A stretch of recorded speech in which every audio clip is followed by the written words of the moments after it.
नमस्कार साथियों, मैं मिथिलेश कुमार आप सभी का YouTube के द कॉन्सेप्ट चैनल पर भरपूर स्वागत करता हूं। साथियों, सेशन पे लास्ट तक बने रहे, सेशन को लाइक करें, सब्सक्राइब करें, अपने दोस्तों के साथ शेयर करें, साथ ही अच्छा या बुरा कमेंट जरूर करें, जिससे कि मैं आप सभी के लिए इसी तरह का एग्जाम ओरिएंटेड वीडियो लाता रहूं। तो आज के सेशन में 7th फेज टीचर बहाली के छात्रों के लिए बायोलॉजी का अति महत्वपूर्ण टॉपिक मानव रोग में स्पेशली जीवाणु से होने वाले रोग कौन कौन से हैं, उनके नाम क्या थे तथा ये शरीर के किस अंग को प्रभावित करते हैं आदि से जुड़े हुए उन तमाम पॉइंट्स को भी कवर करेंगे जहां से एग्जाम में क्वेश्चन बनते हैं। तो चलिए सेशन की शुरुआत करते हैं।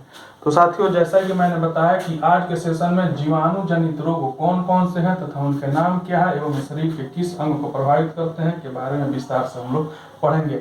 तो यहाँ एक प्रश्न उठता है कि आखिर जीवाणु से होने वाले रोगों की संख्या कितनी है।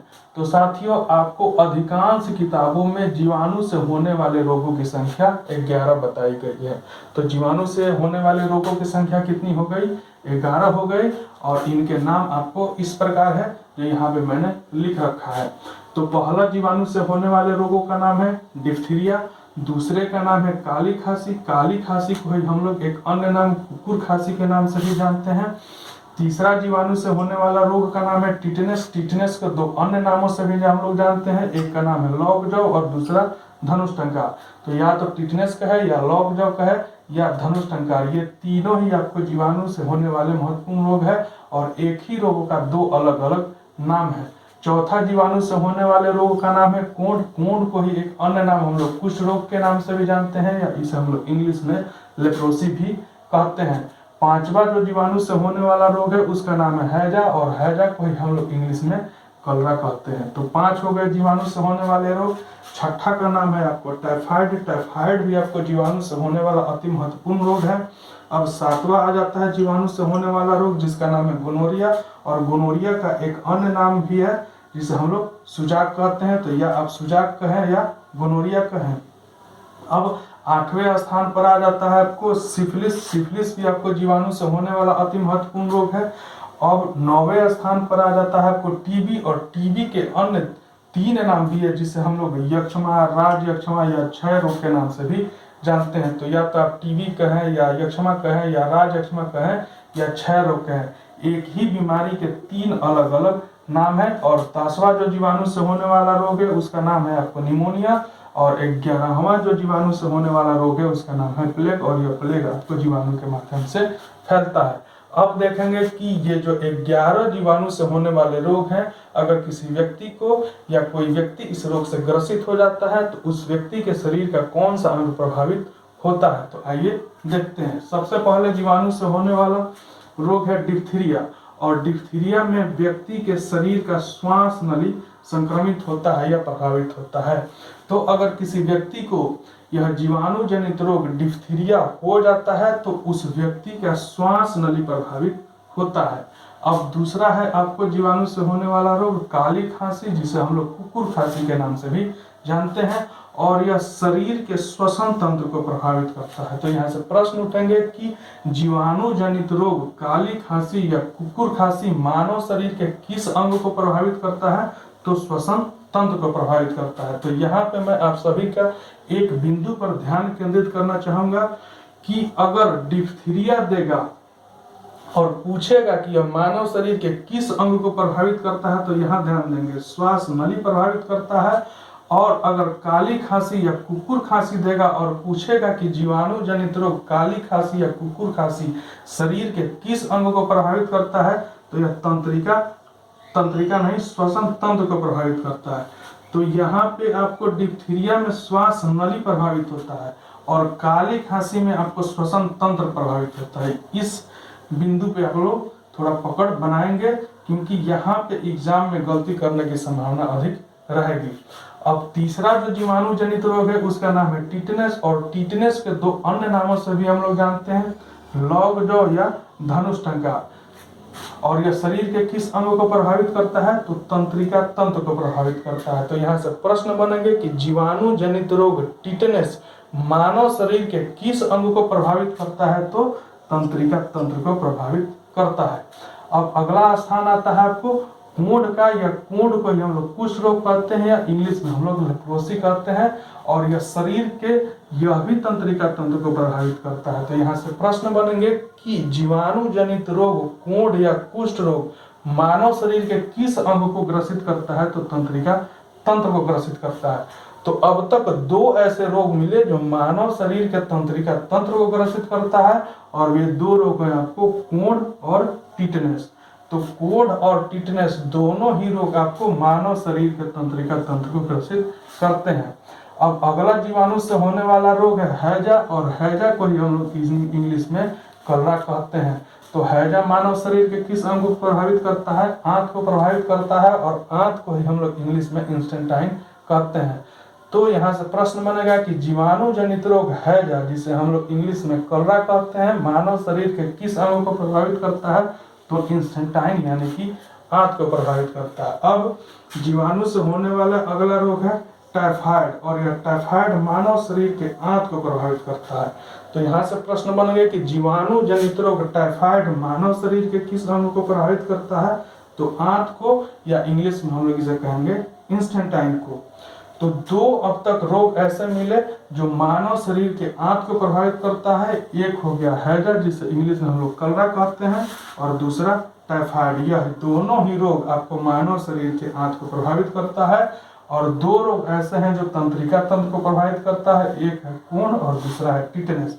अब जीवाणु से होने वाला अगला रोग है गोनोरिया, और गोनोरिया को ही एक अन्य नाम हम लोग सुजाग के नाम से भी जानते हैं, और यह सुजाग मानव के मूत्र मार्ग को प्रभावित करता है। तो प्रश्न बनेंगे कि वह रोग कौन सा है, या वह जीवाणु जनित रोग कौन सा है जो मानव शरीर के मूत्र मार्ग को प्रभावित करता है? तो वो रोग हो जाता है गोनोरिया या सुजाग।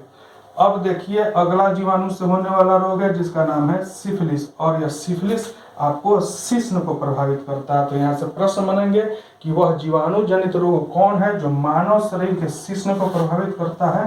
तो वो हो गया सिफिलिस। अब स्थान आता है टीबी का, जो टीबी आपको जीवाणु से होने वाला अति ही संवेदनशील और महत्वपूर्ण रोग है, और टीबी को ही हम लोग तीन अन्य नामों से भी जानते हैं, यक्ष्मा, राजयक्ष्मा या क्षय रोग। तो टीबी के अन्य कौन कौन से नाम हो गए? यक्ष्मा, राजयक्ष्मा या क्षय रोग, और यह मानव शरीर के फेफड़े को प्रभावित करता है। तो यहाँ से प्रश्न बनेंगे कि जीवाणु जनित रोग टीबी, जिसे हम लोग यक्ष्मा, राजयक्ष्मा या क्षय रोग के नाम से भी जानते हैं, मानव शरीर के किस अंग को ग्रसित करता है? तो फेफड़े को ग्रसित करता है। अब 10वां जीवाणु से होने वाला रोग जिसका नाम है आपको निमोनिया, और यह निमोनिया आपको फेफड़े को प्रभावित करता है। तो यहाँ से भी प्रश्न बनेंगे कि वह जीवाणु जनित रोग कौन सा है जो मानव शरीर के फेफड़े को प्रभावित करता है? वह रोग हो जाता है निमोनिया। अब स्थान आता है प्लेग का, और यह अंतिम रोग है जो जीवाणु से होने वाला महत्वपूर्ण रोग है जिसका नाम है प्लेग, और यह प्लेग आपको चूहों के माध्यम से फैलता है,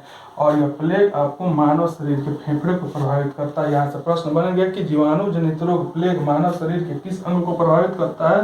तो फेफड़े को प्रभावित करता है। तो अब तक 3 ऐसे जीवाणु जनित रोग मिले हैं जो मानव शरीर के फेफड़े को प्रभावित करते हैं। तो वो 3 रोग कौन से हो गए? एक टीबी हो गया, दूसरा निमोनिया हो गया, और तीसरा प्लेग। तो ध्यान देंगे कि 3 रोग ऐसे हैं जो फेफड़े को प्रभावित करते हैं, 2 रोग ऐसे हैं जो आंत को प्रभावित करते हैं, और 2 रोग ऐसे हैं जो तंत्रिका तंत्र को प्रभावित करते हैं। तो आइए एक बार इसे फिर से रिकॉल कर लेते हैं। तो वह 2 रोग कौन से हैं जो मानव शरीर के आंत को प्रभावित करता है? तो एक हो गया आपको हैजा, और दूसरा हो गया टाइफाइड। और हैजा और टाइफाइड मानव शरीर के किसको प्रभावित करता है? आंत को प्रभावित करता है। अब वह 2 रोग कौन से हैं जीवाणु जनित रोग जो मानव शरीर के तंत्रिका तंत्र को प्रभावित करता है? तो वह 2 रोग हो जाते हैं आपको टिटनेस और कोढ़, जिसे हम लोग कुष्ठ रोग के भी नाम से जानते हैं। अब देखिए अब फेफड़ा का स्थान आता है। तो वह जीवाणु जनित रोग कौन सा है जो मानव शरीर के फेफड़े को प्रभावित करता है, या वह 3 जीवाणु जनित रोग कौन सा है जो मानव शरीर के फेफड़े को प्रभावित करता है? तो आपको टीबी हो गया, निमोनिया हो गया और प्लेग हो गया।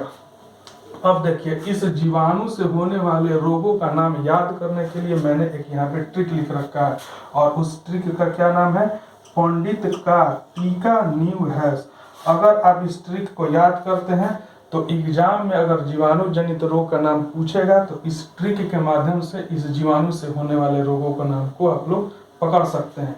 तो ट्रिक क्या हो गया? पंडित का टीका नीम है के बाद आपको स है, तो आइए इसको कोड करते हैं। तो यहाँ प का मतलब हो जाता है आपको प्लेग। ध्यान देंगे, जैसा कि अभी मैंने पढ़ा है कि प्लेग जीवाणु से होने वाला रोग है, और प्लेग जिस व्यक्ति को होता है उस व्यक्ति का फेफड़ा प्रभावित होता है। डी से हो जाता है आपको डिप्थीरिया। डी से कौन रोग हो गया? डिप्थीरिया। और यह डिप्थीरिया जिस व्यक्ति को होता है उस व्यक्ति का श्वास नली प्रभावित होता है, और डिप्थीरिया आपको जीवाणु से होने वाला महत्वपूर्ण रोग है। अब तो से कौन सा रोग निकल करके आता है? टाइफाइड। और यह टाइफाइड मानव शरीर के आंत को प्रभावित करता है। यहाँ देखिए टाइफाइड, और इस त से आपको निकलता है टाइफाइड, और टाइफाइड आपको आंत को प्रभावित करता है। और का से हो जाता है आपको कौन सा बीमारी? कोढ़। ठीक है, और कोढ़ यहाँ पे देखिए है, कोढ़ जो जीवाणु से होने वाला रोग है। और कोढ़ आपको किसको प्रभावित करता है? तंत्रिका तंत्र को प्रभावित करता है। और टी से आपको दो रोग निकल करके आता है, एक तो टीबी निकल करके आता है, और दूसरा टीटेनस निकल करके आता है। तो यहाँ पे ध्यान रखेंगे कि इस टी से आपको दो रोग निकल करके आता है, एक टीबी और दूसरा टीटेनस। तो टीबी आपको किसको प्रभावित करता है? टीबी आपको फेफड़ा को प्रभावित करता है, और टीटेनस किसको प्रभावित करता है? तंत्रिका तंत्र को प्रभावित करता है। और यहाँ का से निकल करके आता है आपको कॉलरा। जैसा कि आप यहाँ देख रहे होंगे, कलरा हैजा का अंग्रेजी रूपांतरण है कलरा, और कलरा जिस व्यक्ति को होता है उस व्यक्ति का आंत प्रभावित होता है। और ये न्यू से आपको निकल करके आता है न्यूमोनिया। यहाँ पे है न्यूमोनिया।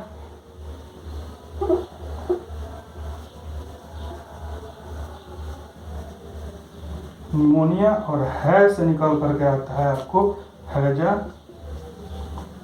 और 100 से फिर दो बीमारी निकलता है, एक से हो जाता है सिफिलिस, और 100 से हो जाता है आपको सुजार। तो सिफिलिस यहाँ पे देखें, सिफिलिस आपको शिश्न को प्रभावित करता है, और यह सुजार जिसे एक अन्य नाम से भी जानते हैं गोनोरिया, यह आपको मूत्र मार्गों को प्रभावित करता है। तो साथियों, इस ट्रिक को याद करेंगे तो आसानी से जीवाणु से होने वाले रोगों के नाम आप याद कर सकते हैं। तो आज के सेशन में बस इतना ही, फिर अगले सेशन में मिलते हैं एक नए टॉपिक के साथ। तब तक के लिए जय हिंद, वंदे मातरम।